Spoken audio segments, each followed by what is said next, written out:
Mon nom est Mia et je réside avec mon mari, Stéphane. Stéphane vit dans la maison principale avec ses parents, tandis que moi, je réside dans une annexe de la maison de mes beaux-parents. Je suis la seule à occuper l'annexe.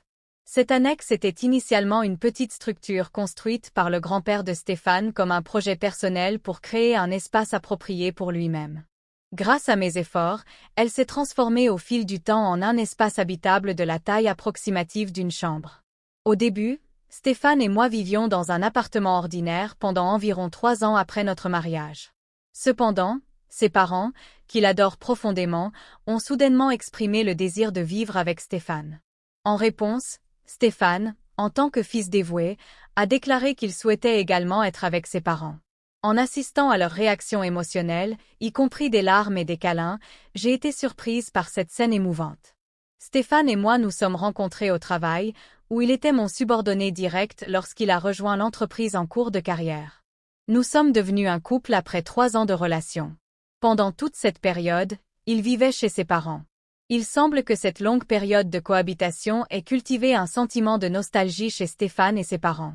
Stéphane, qui a toujours été choyé à la maison, ne semblait jamais s'être impliqué dans les tâches ménagères. Après notre mariage, lorsque j'ai suggéré de partager les tâches domestiques, il s'est montré réticent, affirmant qu'il n'avait jamais fait de travail domestique auparavant. Le problème était que, malgré mon intention de diviser les tâches entre nous, Stéphane semblait ne jamais avoir envisagé de participer aux tâches ménagères. J'ai remarqué un schéma dans tout cela. Chaque fois que j'essayais de l'impliquer dans les tâches ménagères, Stéphane feignait de s'intéresser pendant un bref instant, puis perdait tout intérêt et finissait par dire « Ce n'est pas pour moi. Tu es meilleure à ça, Mia. Tu devrais continuer. » Nous travaillions tous les deux et, étant donné mon poste supérieur au travail, je ressentais un besoin plus grand de partager les responsabilités domestiques. Cependant, l'encourager à aider s'avérait souvent plus chronophage que de tout gérer seul.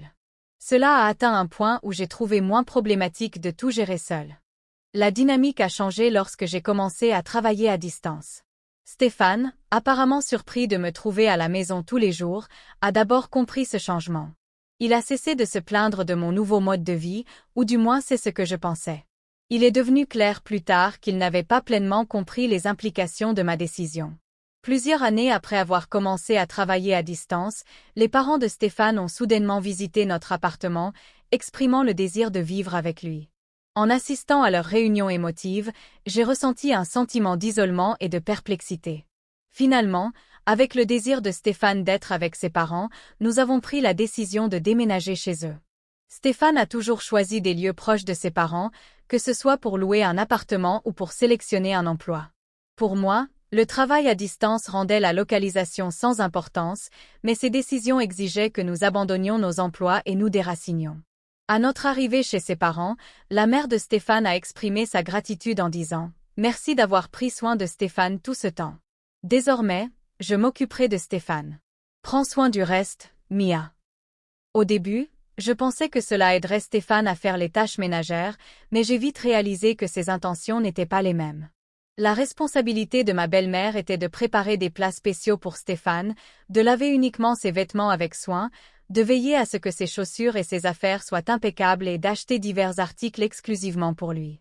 Quant à toutes les autres tâches ménagères, celles pour les parents de Stéphane et pour moi, y compris la cuisine et la lessive, elles m'étaient désormais exclusivement déléguées. Malgré mon engagement continu envers le travail, je me suis retrouvée désormais surchargée de la responsabilité non seulement de gérer les tâches ménagères pour les parents de Stéphane et pour moi-même, mais aussi de maintenir la propreté de la grande maison familiale. Cette perspective m'a découragée. Malgré mes efforts, cette cohabitation semblait apporter du bonheur uniquement à Stéphane et à ses parents, sans aucun bénéfice apparent pour moi. En réalité, il semblait que mes fardeaux avaient augmenté. Lors d'une séance de nettoyage, mon beau-père s'est approché de moi avec une demande. Il semblait gêné en expliquant « Mia, j'ai une faveur à te demander. Pourrais-tu contribuer financièrement ?»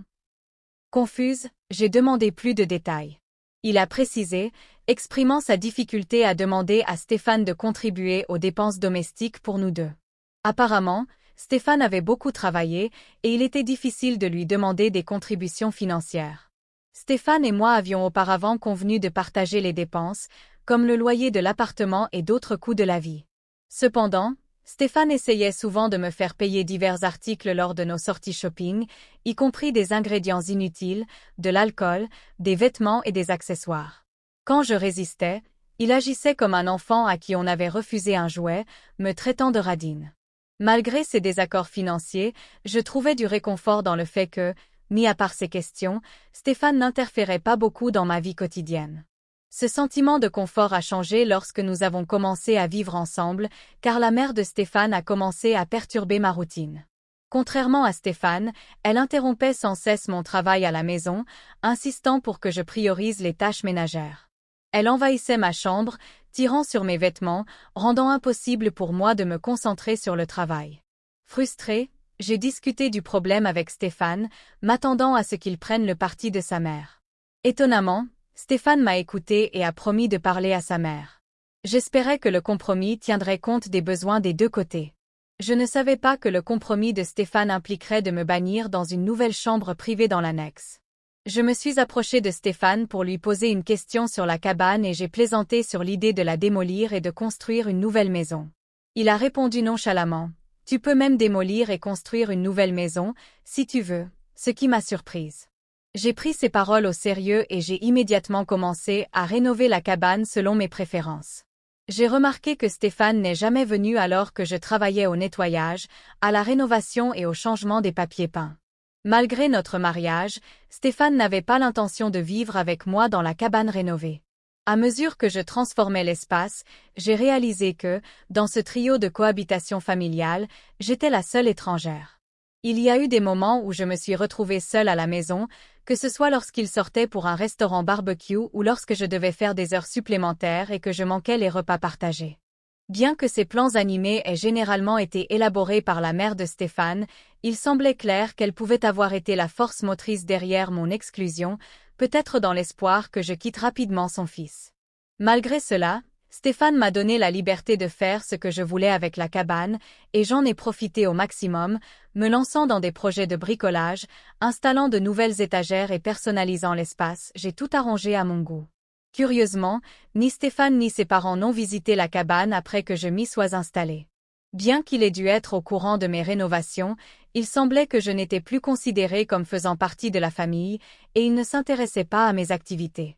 Vivant loin de la maison principale, surtout sans la mère de Stéphane dans les parages, j'ai commencé à apprécier l'indépendance, presque comme si je vivais seule. J'ai trouvé du réconfort dans le fait que rester dans la cabane empêchait qu'elle interfère dans mon travail. En installant de nouvelles serrures et en améliorant la sécurité lors de la rénovation, j'ai veillé à ce que personne, pas même Stéphane ou ses parents, ne puisse entrer sans mon consentement. Cela m'a amené à reconsidérer si cette nouvelle séparation n'était pas finalement un si mauvais arrangement.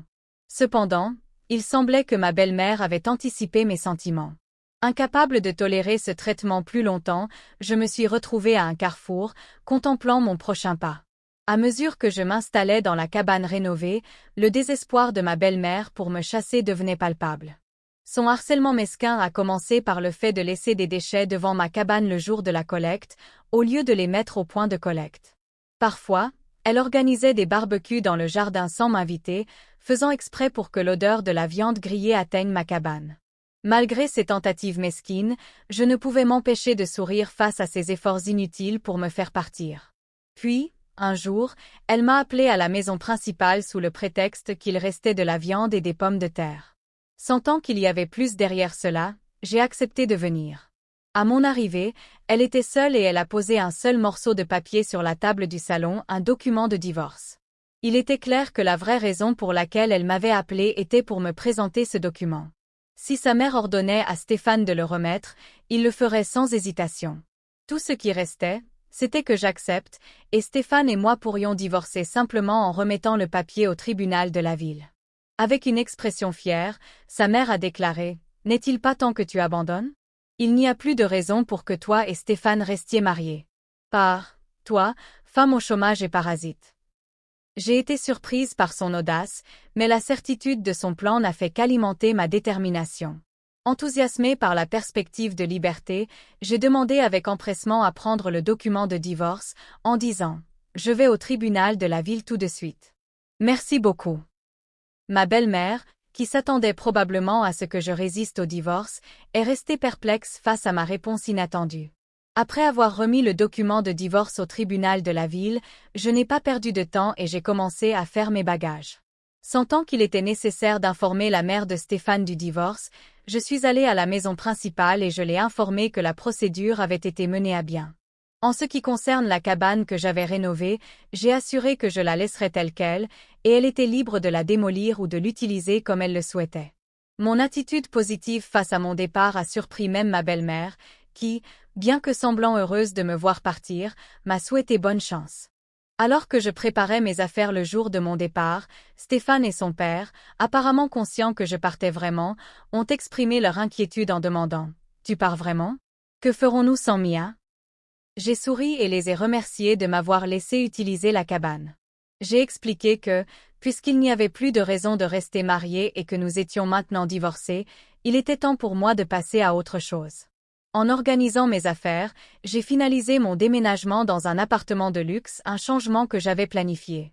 Peu de temps après mon installation dans le nouvel appartement, ma belle-mère m'a appelé, disant d'une manière étrange « Mia, j'ai besoin de te demander quelque chose. » Joyeusement, j'ai répondu « Qu'y a-t-il? Comment va la cabane que j'utilise en ce moment ?» Elle a ensuite demandé de l'argent, mentionnant que Stéphane avait dit que je donnais $3000 par mois à son père. Confirmant que c'était vrai, j'ai expliqué que, malgré l'accusation précédente d'être une parasite au chômage, je travaillais réellement. Elle semblait surprise, pensant que j'avais quitté mon emploi. J'ai précisé que je n'avais pas quitté, mais que j'étais devenue présidente d'une nouvelle entreprise, en mettant en place un système de travail à distance. Sa réaction a été d'incrédulité, et j'ai soupiré en réalisant qu'il semblait même que Stéphane n'était pas au courant de ma promotion. Étant donné son attitude depuis que nous vivions ensemble, il semblait qu'il ne se considérait jamais vraiment comme un mari. Lorsqu'elle m'a demandé combien je gagnais, y compris avec mon travail parallèle, j'ai mentionné que c'était environ 2 millions de dollars. J'ai peut-être exagéré un peu avec ce chiffre, mais c'est juste ennuyeux d'expliquer les montants exacts avec tant d'argent. Pourriez-vous nous prêter un peu? En réalité, mon père a été licencié et l'a gardé secret. Nous avons réussi à nous débrouiller avec les $3000 que tu nous as donnés. Annie Stephen, Annie moi, Annie le Savians. Tout a pris sens pour moi. Les paroles de mon beau-père sur le fait qu'il était difficile de demander de l'argent à son fils n'étaient qu'un prétexte pour me faire payer. Il a probablement supposé que j'avais de l'argent en raison de ma position supérieure dans notre ancienne entreprise et, par conséquent, m'a gentiment trompé avec $3000 par mois sous prétexte de dépenses de subsistance. Au final, cela ne m'a pas trop dérangé, car cela m'a permis de vivre paisiblement dans cette cabane tranquille. Eh bien, maintenant que je suis divorcée de Stéphane, je n'ai plus aucune connexion avec votre famille, n'est-ce pas? Quand j'ai affirmé cela, ma belle-mère a supplié que ce ne soit pas vrai. Pour moi et pour Stéphane, tu fais toujours partie de la famille, reviens vers nous. J'ai immédiatement refusé, reconnaissant le potentiel d'être utilisé à nouveau. Revenir dans une relation avec Stéphane ne m'apporterait aucun bénéfice, nous étions désormais de parfaits étrangers, et je trouvais inconfortable qu'il continue à m'appeler famille. De plus, c'est eux qui m'ont expulsé en premier lieu. Je profite vraiment de ma vie seule maintenant, c'est pratiquement la même chose que lorsque j'étais mariée, vivant seule. La différence, c'est qu'à cette époque, je ne dépensais pas d'argent pour moi-même, et $3000 me sortaient de la poche chaque mois. Maintenant, les trois vivent dans la cabane que j'ai rénovée. Bien qu'elle soit idéale pour une personne, cela doit être assez inconfortable pour 3 personnes dans cet espace exigu. Je préfère largement la vie que j'ai maintenant. Je vous remercie. Ainsi, j'ai terminé l'appel sans trop y penser et sans comprendre pourquoi il s'attendait à ce que je revienne. Ce devait être le dernier effort de ma belle-mère. En réalité, Stéphane avait un salaire médiocre et avait l'habitude de dire « je n'y arrive pas » et de distribuer le travail aux autres. Ce trait se manifestait autant au bureau que dans notre vie personnelle, ce qui le faisait passer pour quelqu'un de peu fiable. En conséquence, il est resté un employé ordinaire sans recevoir d'augmentation salariale. De plus, en raison du licenciement de son père et du fait que sa mère restait au foyer, ils n'ont pas pu entretenir l'immense maison et ont donc fini par la vendre. Depuis, je n'ai plus pensé à eux et je continue à vivre ma vie en paix. Si cette histoire vous a plu, laissez un like et abonnez-vous à la chaîne pour accéder à d'autres histoires comme celle-ci.